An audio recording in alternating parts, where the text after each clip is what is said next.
নমস্কার দর্শক, আমি কৃষ্ণকান্ত সিনহা শিলচর নিউজে আপনাদের সবাইকে স্বাগত জানাই। ইম্পর্টেন্ট গুরুত্বপূর্ণ একটা খবর নিয়ে আসলাম, সঙ্গে থাকবেন। ভিডিওটা দেখার সঙ্গে সঙ্গে চটকল লাইক পডকাস্ট শেয়ার করবেন যাতে সবার কাছে গুরুত্বপূর্ণ খবরটা পৌঁছে যাক।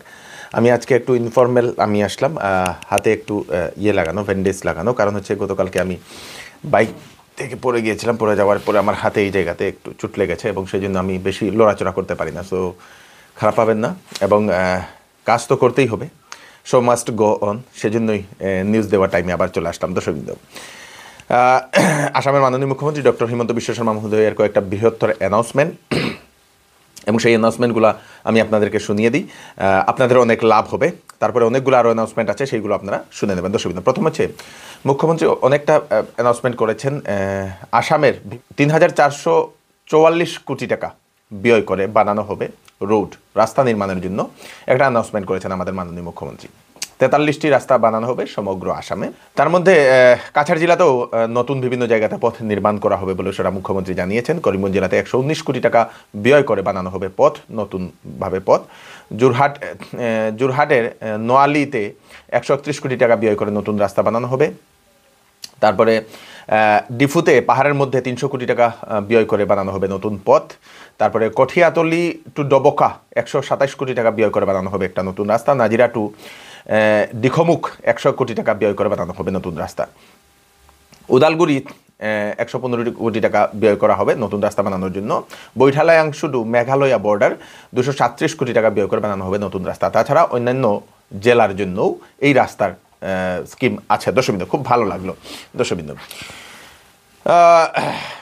পেটিএম যারা ব্যবহারকারী ওনাদের জন্য আসছে সুখবর। পেটিএমের তরফ থেকে অ্যানাউন্সমেন্ট করে দেওয়া হয়েছে যে লেনদেন বন্ধ হবে না।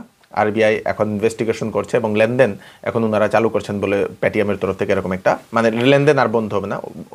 ফেব্রুয়ারি 29 তারিখ লাস্ট ডেট অ্যানাউন্সমেন্ট করা হয়েছিল সেই লেনদেন ট্রানজ্যাকশন করার জন্য, সেটা বন্ধ হবে না বলে পেটিএমের তরফ থেকে এরকম একটা অ্যানাউন্সমেন্ট এসছে বলে সেটা জানা গেছে। দর্শক, আসামের জন্য হচ্ছে বৃহত্তর একটা খবর।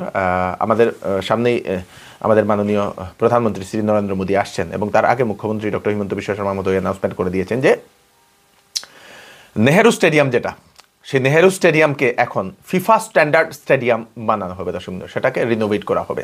ফিফা স্ট্যান্ডার্ড মানে ফিফা ফুটবল খেলার জন্য সেরকম একটা স্ট্যান্ডার্ডের এখানে একটা স্টেডিয়াম বানানো হবে। মানে বাম্পার একটা খবর বলতে পারেন, যেখানে ৩০,০০০ মানুষের ক্যাপাসিটি থাকবে। ৩০,০০০ মানুষের ক্যাপাসিটি থাকবে। টোটাল ৮৩১ কোটি টাকা ব্যয় করা হবে সেই স্টেডিয়াম বানানোর জন্য। দর্শকবৃন্দ, খুব ভালো একটা খবর। মানে বড় স্টেডিয়াম হলে সেখানে বড় বড় সেই গেমগুলোও হবে। দর্শকবৃন্দ, কেমন লাগলো এই খবরটা শুনে আপনারা কমেন্টে নিশ্চয়ই জানাবেন। আপনারা যারা বাড়িতে থেকে যারা করেসপন্ডেন্সে যারা পড়াশোনা করতে চান ওনাদের জন্য হচ্ছে সুখবর। আপনারা যদি চাকরি করছেন, হাউসওয়াইফ, আপনারা কলেজে যাওয়ার সময় পাচ্ছেন না, কিন্তু আপনারা বাড়িতে থেকে করেসপন্ডেন্সে আপনারা যদি ডিগ্রি নিতে চান বা ডিগ্রির উপর লেভেলের যে কোর্সগুলো যদি করতে চান, তাহলে আপনাদের জন্য ভালো খবর। কেকে হেন্ডিক স্টেট ওপেন ইউনিভার্সিটিতে এখন যে কাছাড় কলেজের যে স্টাডি সেন্টার, সেখানে এখন অ্যাডমিশন চলছে তার জন্য। দর্শকবৃন্দ, বিএ, বিকম, বিবিএ, বিসিএ, বিএসডব্লিউ, তাছাড়া এর বিভিন্ন কোর্স, পিজির কোর্স, ধরে নিন education, pol science, sociology, economics, English, SMS, MSW, MCom, এই কোর্সগুলো আপনারা করতে পারেন। পোস্ট গ্রাজুয়েট কোর্সগুলো আপনারা করতে পারেন। যদি আপনাদের কাছে যদি সময় নেই, বাড়িতে থেকে যদি পড়াশোনা করে পরীক্ষা দিতে চান, তাহলে আপনারা কেকে হেন্ডিক স্টেট ওপেন ইউনিভার্সিটিতে আপনারা আবেদন করতে পারেন, মানে অ্যাডমিশন নিতে পারেন। এখন অলরেডি অ্যাডমিশন চলছে, কয়েকদিনের জন্যই অ্যাডমিশনটা চলছে বলে সেটা জানানো হয়েছে।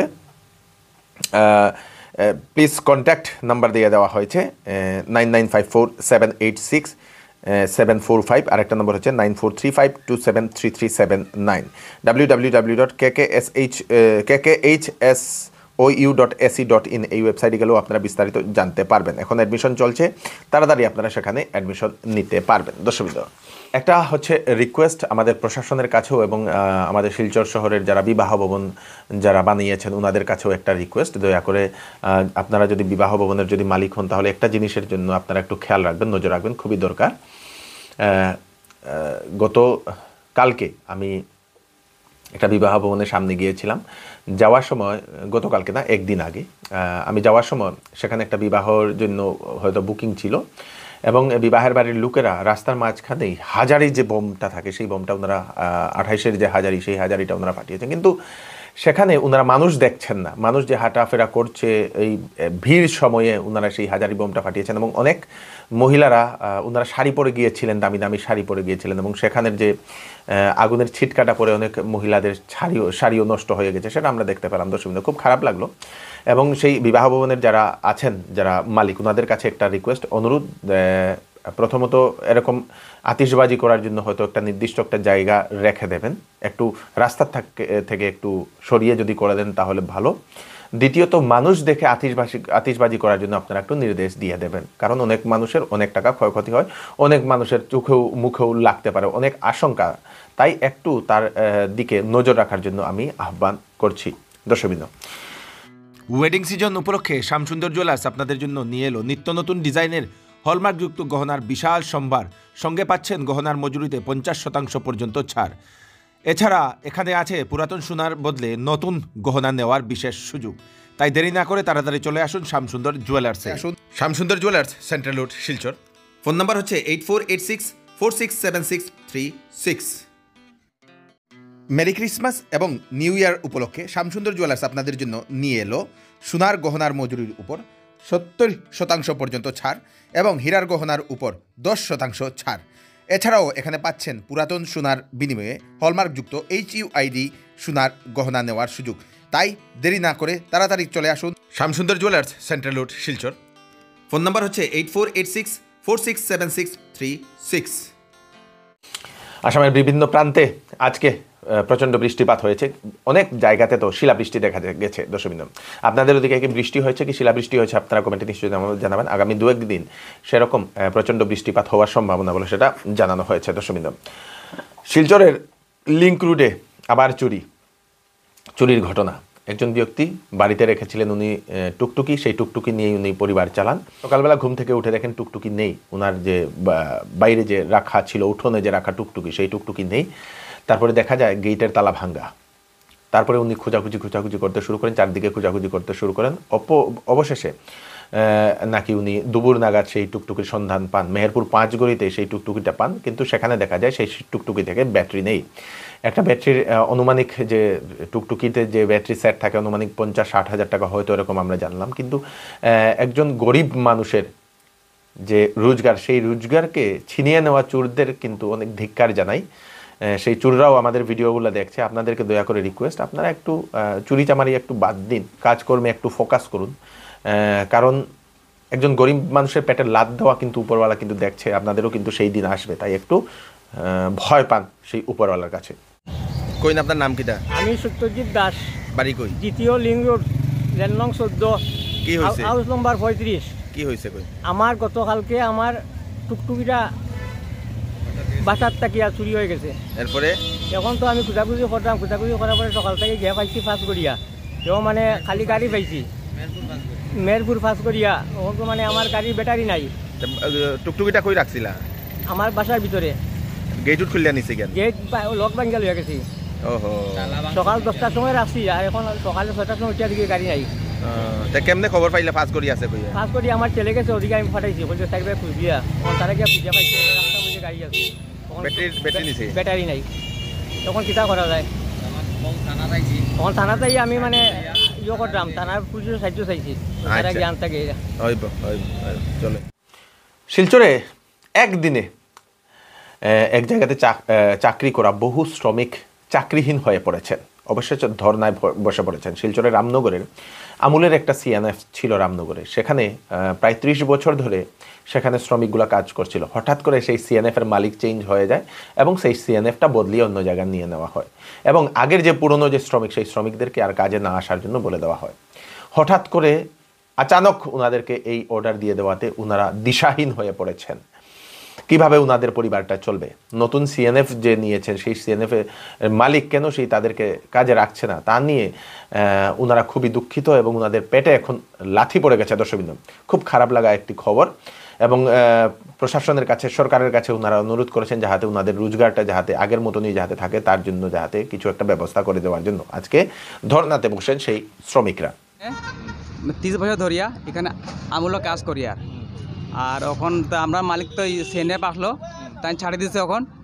আর এখন গুয়াহাটির মালিকের নাম সঞ্জীব বাবু, ওখান যে সিনেপ যে নতুন হয়েছে তাই গুয়াহাটির একটা কোন মারবাড়ি মানুষ তাই তে ওখান আমরা আজকে 30 বছর থেকে কাম করি আর ওখানে আমরা আক্তা কইছে যে তোমরা যাও গিয়া এখান থেকে মানে তারা মানুষ আছে যে সিনেম লইছে তার মানুষ আছে তো ওখানে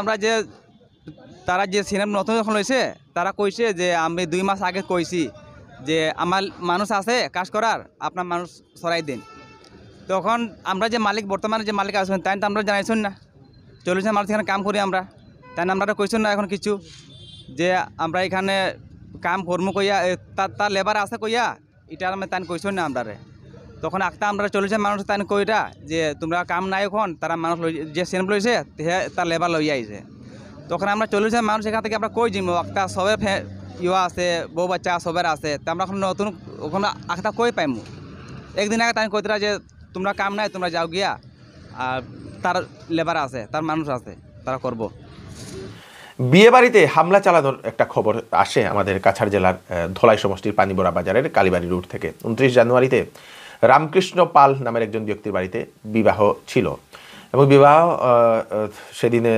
সাজানো হয়েছিল ভালোভাবে একজন ব্যক্তি নাকি মাটি গাড়ি নিয়ে আনা নেওয়ার কাজ করতেন এবং ওনাকে বিবাহ বাড়ির লোকেরা অনুরোধ করেছেন সেই মাটির কাজ যাতে বিকাল অবধি বন্ধ রাখার জন্য কারণ বিবাহটা চলছে কিন্তু সেই ব্যক্তি না মেনে তারপরে তাদের সঙ্গে সেই বিবাহ বাড়ির লোকের সঙ্গে তর্কাতর্কি করা শুরু করে দেয় অবশেষে মারপিটও শুরু করে দেয় বলে সেটা জানা গেছে পরিবারের লোকেরা ধলাই থানাতে গিয়ে দুজন যুবকের উপর একটা এফআইআরও দায়ের করেছেন বলে সেটা জানা গেছে মাতিয়াল আপনার দাদা কিতাব বহুত দুঃখের ব্যাপার সেই দিন অধিবেশনের দিন সকালবেলা তারা ভদ্রভাবে আমরা 5-6 জনে বুঝলাম যে বা মাটিটা টানিও না আমরা প্যান্ডেলের যেগুলা কাজ পর্দাগুলা নষ্ট হয়ে যায় তুমি আজকে কালকের দিন বাদে পরশু দিন থেকে তুমি দিনের এইতে টানবাই সে তখন আমাদেরকে বলছে যে আমি মাটি টানবো কার হিম্মত আছে 5টা পর্যন্ত টানবো এরপরে 3টার সময় হ্যাঁ গাড়িটা বন্ধ করছে আর কোনো মাত হইছে না তাহলে কোনো রাগান্বিত মাত হইছে না সে সন্ধ্যা পরে মদ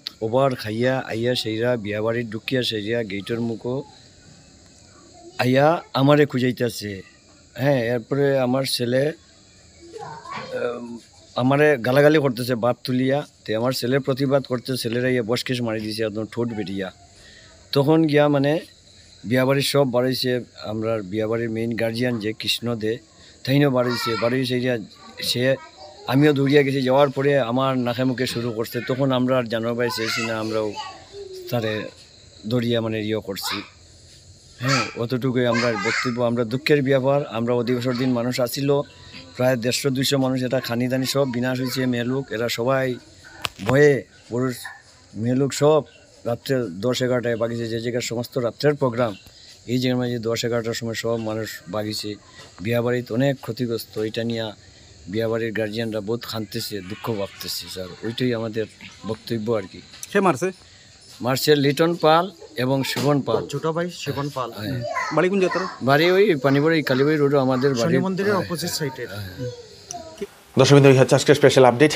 আপনারা তাড়াতাড়ির জন্য স্বার্থে সবাইকে পাঠিয়ে দেবেন যাতে সবার কাছে পৌঁছে যাক একটু বাইক চালানোর সময় আপনারা একটু সাবধান থাকবেন আমি একটুখানির জন্য অসাবধানতার কারণেই আমি বাইক থেকে পড়ে গিয়েছি পড়ে যাওয়ার পরে আমার হাতের এই অবস্থা দর্শকবৃন্দ এবং আমি নন্দী স্যারের কাছে আমি দেখিয়েছি এবং নন্দী স্যার খুব ভালোভাবে উনি ট্রিটমেন্ট করেছেন এবং 4-5 দিনের মধ্যে ঠিক হয়ে যাবে বলে উনি আশ্বাসও দিয়েছেন দর্শকবৃন্দ সবাই সুস্থ থাকবেন সেফ থাকবেন সবাইকে সেফ রাখবেন আমি কৃষ্ণকান্ত সিনহা আবার নতুন আরেকটি ফ্রেশ আপডেট নিয়ে আবার আপনাদের সবার সামনে ফিরে আসবো ততক্ষণ আপনারা সুস্থ থাকবেন সেফ থাকবেন সবাইকে সেফ রাখবেন নমস্কার